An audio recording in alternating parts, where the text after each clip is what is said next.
कृष्ण की महामाया। भगवान श्री कृष्ण ने अपने मित्र सुदामा को बहुत सारी संपत्ति दी, लेकिन सुदामा तो अब और अधिक भक्ति करने लगे। वे अब हर समय परमात्मा के ध्यान में ही निमग्न रहते। आनंद सिंधु प्रभु सखा रूप में मिल जाए तो क्या कहना, उसके आगे फिर शेष नहीं रह जाता कुछ भी कहना। एक दिन सुदामा ने मन में सोचा, हर तरफ माया की बातें हो रही हैं, पर माया मुझे क्यों नहीं दिखाई देती है। ये माया पता नहीं कैसी होगी। उन्होंने भगवान श्री कृष्ण से कहा, मुझे अपनी माया दिखाइए।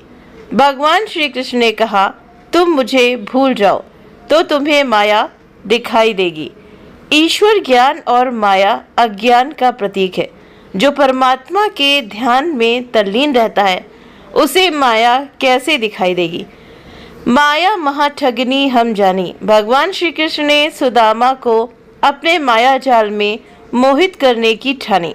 श्री कृष्ण और सुदामा गोमती नदी में स्नान करने गए।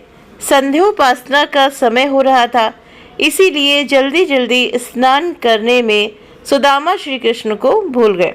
भगवान श्री कृष्ण ने अपनी माया दिखाई। जैसे ही सुदामा ने नदी में डुबकी लगाई कि गोमती नदी में बाढ़ आ गई और सुदामा बाढ़ के प्रवाह में खिसते चले गए। पानी में डूबते तैरते हुए वे एक घाट के पास पहुँचे और घाट पर चढ़ गए। उसी समय एक हाथी ने आकर उनके गले में हार पहना दिया।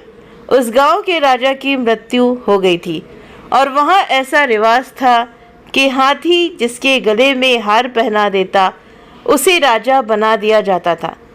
सुदामा को राजा बना दिया गया और राजकुमारी से उनका विवाह हो गया। भगवान की माया से मोहित हुए सुदामा सब कुछ भूल गए। पुरानी किसी चीज की उन्हें स्मृति नहीं रही।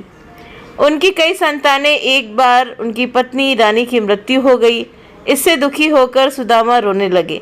नगर के संभ्रांत लोगों ने कहा, आप रोइए मत, रानी जहाँ गई हैं वहाँ आपको भी पहुँचा देंगे। उस नगर में ऐसा रिवाज था कि स्त्री की मृत्यु होने पर पुरुष को भी उसके साथ चिता में जला दिया जाता था। लोग सुदामा को शमशान ले गए। ये सब देखकर सुदामा घबरा गए और भय और घबराहट में प्रभु का स्मरण करने लगे। दुख में सुमिरन सब करे, सुख में करे न कोय। जो सुख में सुमिरन करे तो दुख काहे को होए। तो ये कबीरदास जी का दोहा है। तो भगवान का स्मरण करते ही उनके नेत्रों पर चढ़ा जो माया यानी कि अज्ञान का पर्दा हट गया और उनको याद आया कि मैं तो सुदामा ब्राह्मण हूँ, मुझे संध्या करनी चाहिए। संध्योपासना के लिए जैसे ही उन्होंने नदी में डुबकी लगाई, वे गोमती नदी में उसी स्थान पर पहुँच गए। श्री कृष्ण स्नान करके पीताम्बर धारण भी नहीं कर पाए थे कि सुदामा रोते रोते उनके पास आ पहुँचे। तो श्री कृष्ण ने पूछा, मित्र रोते क्यों हो। सुदामा कहने लगे, ये मेरी पत्नी, मेरा राज्य सब कहाँ चला गया, ये सब क्या है।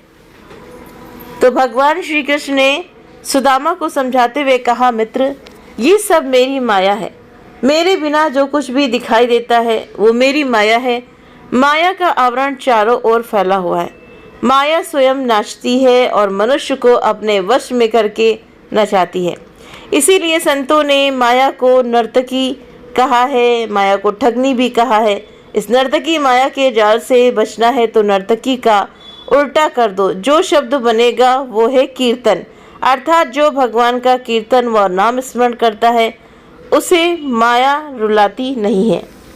तो सच बात है कि भगवान की भक्ति जो करता है उसको माया ठगती नहीं है, उसको माया में फंसता नहीं है, इसलिए माया उसे रुलाती नहीं है। तो अगर आपको ये कहानी पसंद आई हो तो वीडियो को लाइक शेयर सब्सक्राइब करें। आप हमें कमेंट करके भी जरूर से जरूर बताएं। आप सभी का बहुत बहुत धन्यवाद वीडियो देखने के लिए।